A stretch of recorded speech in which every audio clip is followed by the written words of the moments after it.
Thank you again, choir. And please, let's welcome our special speaker, Reverend Zola.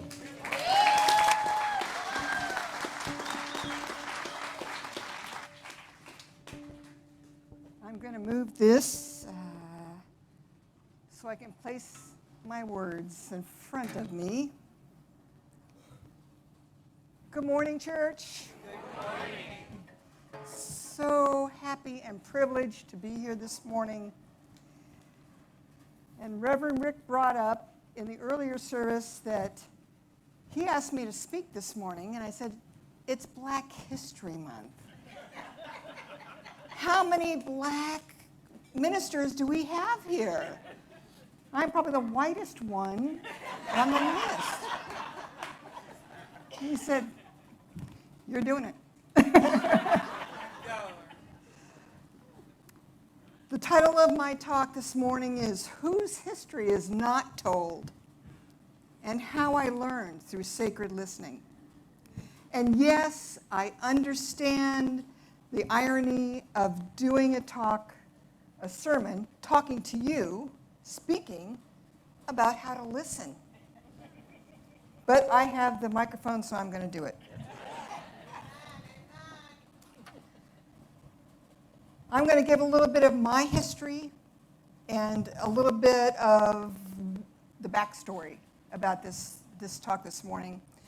I was raised by the greatest generation parents who had survived World War II, my father as a B-29 pilot, and my mother who thought she could save him.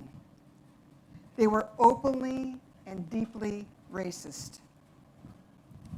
Yes, we were poor, especially after my father died when I was 8, but as often occurs in poverty, there was an ongoing disdain for other people who were poorer and who were richer, and certainly in the West, for any black or brown-skinned people, and that mainly because where I grew up was Mexicans and the Asian community. There was no belief in my home that we're all in this together. So racism is baked into my upbringing, my DNA, and is an ongoing unlearning and reckoning with my own history, as I'm sure many of you can recognize. But my talk today is about part of that journey that is in the reckoning, is based on how I have learned through sacred listening, really listening to the stories and lives of others to find the kind of love, peace, and unity that guides my life today. I have come to know some whose stories will never make the history books. And I have come to believe that we heal through open and honest sharing of our lives and hearts. And I want to thank all of you in this sanctuary who've shown me, who've listened to me, and who've spoken of their hearts and their pains and their joys with me and each other. This month and throughout the season for nonviolence, we celebrate Black History Month and honor the peacemakers, Mahatma Gandhi and Martin Luther King Jr. And this week, we are saddened by the death of Reverend Jesse Jackson, whose story has a very personal connection with CSA. And some of you may remember your own connection and the stories of civil rights activism of Jesse. Mine was in 1988 when he was running for president for a second time. He made a campaign stop in Santa Rosa, California. As an advocate for gay rights and as a part of the Rainbow Coalition, our own Georgia Prescott was honored to introduce him during that stop. She says of that day, he told everyone to affirm, I am somebody. And repeat, I am somebody. His advocacy for coalition and inclusion were extraordinary. I felt hope and pride that gays were invited into the coalition at a time when the AIDS epidemic was killing thousands of people, straight and gay, and where the gays were demonized as they are again. We will continue to learn about famous and ordinary people who have made their mark on history and whose legacy serves as inspiration for peace, freedom, and justice every day and every month, not just this month. And as a white person, I will seek out the truth in stories I see, hear, and know. But the spiritual principle I will speak about today is about sacred listening, the decision to listen with my heart for the spiritual truth. But I did not start out this way. My personal education of history was of famous white leaders, the people who wrote our Constitution, presidents, people who spoke and wrote about freedom, but only allowed white male landowners to vote for 100 or more years. I knew about war heroes and battles and saints, and more recently about the internet celebrities who are ubiquitous. But in my early childhood, as a white girl growing up in the 50s and 60s in Reno, Nevada, where there were cowboys and no Indians, I was taught more about the ill-prepared Donner Party than the Washoe Indians who had lived in the area for thousands of years and still held ceremony. And I did not know until a few years ago that the local organizers of the Winter Olympics in 1960, an unfortunate drought year in the Sierras, asked that the Native American Washoe tribe perform a traditional snow dance to ensure adequate snowfall before the start of the Olympics in what is now known as Olympic Valley, and at the time was known as Squaw Valley. Whose history has never been told? Whose stories are suppressed and removed? Because some of the truest things we know were never written down. And today, I'm going to talk about some unheralded storytellers, people whose ordinary faithfulness taught me life, love, and courage, and whose truth is evident in the legacy of their words and presence.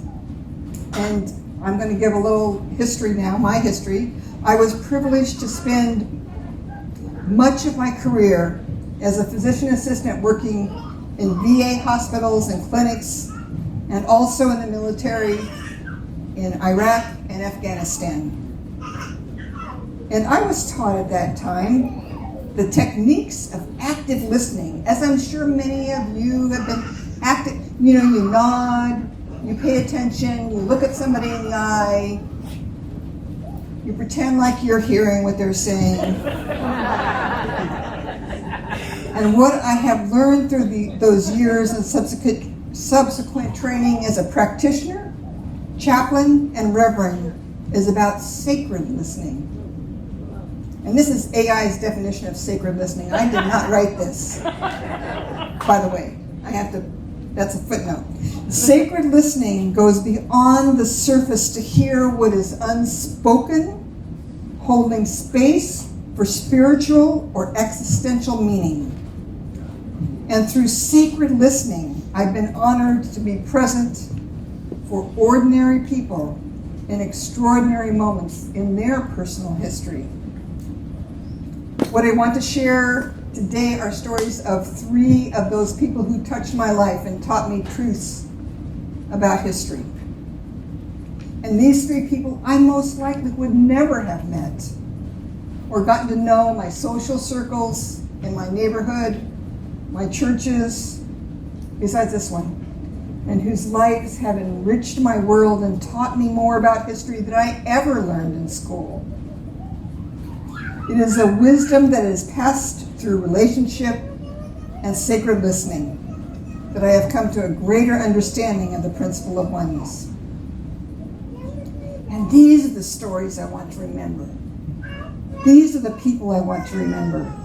Ordinary people who may otherwise go unnoticed or celebrated and were shaped by and called to history by events not of their making, but whose lives touched me deeply. The first person I did not meet personally, but her story I sought out at the beginning of the recent global pandemic, part 2, right? Because she represented to me the truth of who was dying and who may not be counted and still has not been counted. The narrative at the beginning of the COVID pandemic was that only old, sick, or compromised people, or people who traveled to China would die of COVID, and guess what? They probably didn't matter. They were going to go anyway, right? Valentina Blackhorse was 28 when she died of COVID on April 23rd, 2020. That's a month after California shut down, a month into the formal pandemic. She was already a leader in her Navajo tribe because of her knowledge of the Navajo culture and Dene language. Her partner and father of her 1-year-old daughter was considered an essential worker as an officer of the Navajo Department of Corrections.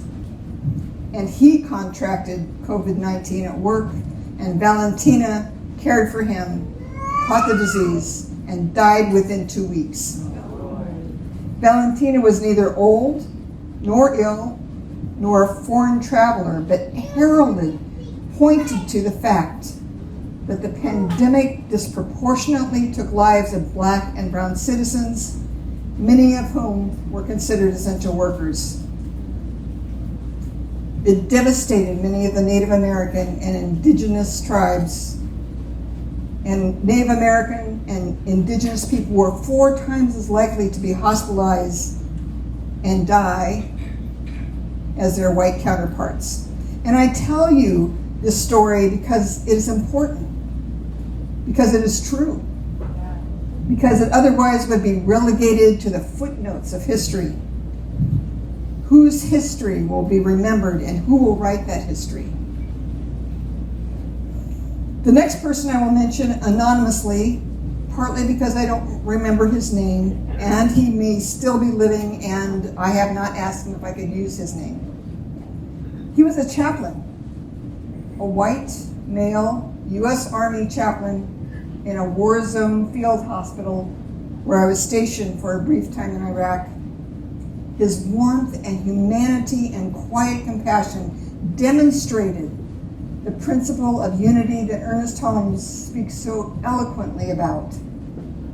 Although he was a devout Christian, or maybe because he was a devout Christian, I witnessed him provide the same solace, prayer, and presence to dying Muslim enemy combatants that he gave so generously to the U.S. Army doctors and medics who were trying to save the man. I did not need a lecture or a textbook to bear witness to his unity of spirit, and it taught me in those moments more about sacred listening than any preaching. And this chaplain's unconditional demonstration of love called me to chaplaincy 8 years later. And it was the only experience to me that made sense of a senseless war. The final person in my personal history I came to know well throughout my work as a Women Veterans Program Manager at the Reno VA Medical Center. I was honored to meet many women veterans and humbled by their strength and courage. One such woman veteran was Zelda Anderson, an Army officer veteran who served during World War II as often the first and only Black officer in units of a very segregated U.S. Army. While her story of service is written in a book called War Stories, Veterans Remember World War II, I remember that Zelda helped me provide vital services for all women veterans at a time when the VA had very limited time, energy, or interest in caring for female veterans. And she was instrumental in helping me draft policies and write requests for things like a private waiting lounge for women veterans clinic and hiring a board-certified GYN for the same clinic. Zelda taught me about courage and resilience in the face of great discouragement. And Zelda lived to the age of 89, and she passed in 2010 with her 4 granddaughters by her side. And I ask you again, whose history do we know? Who in your life demonstrated that kind of love, courage, and truth that has inspired you in the same way? And what if greatness isn't being remembered by many, but by being remembered deeply by a very few? Because I know a few things, that love leaves a trace in the people who are left, and courage multiplies quietly. And a meaningful life is not always about being known by history, but about shaping the future through kindness, integrity, and courage. So I ask you to think about, to contemplate, who are the unknown saints in your life? Whose story lives on through you? And I invite you in this next week to tell stories of people and events that will never be written, and to live in a way that becomes someone else's quiet courage. And may we honor the quiet histories that formed us all. And I'll close with a blessing for all of us. May we know the spaciousness of heart to engage in sacred listening, so that we may be touched by another's truth and spirit. May we live lives worth remembering, even if history never learns our names. Thank you for your kind attention.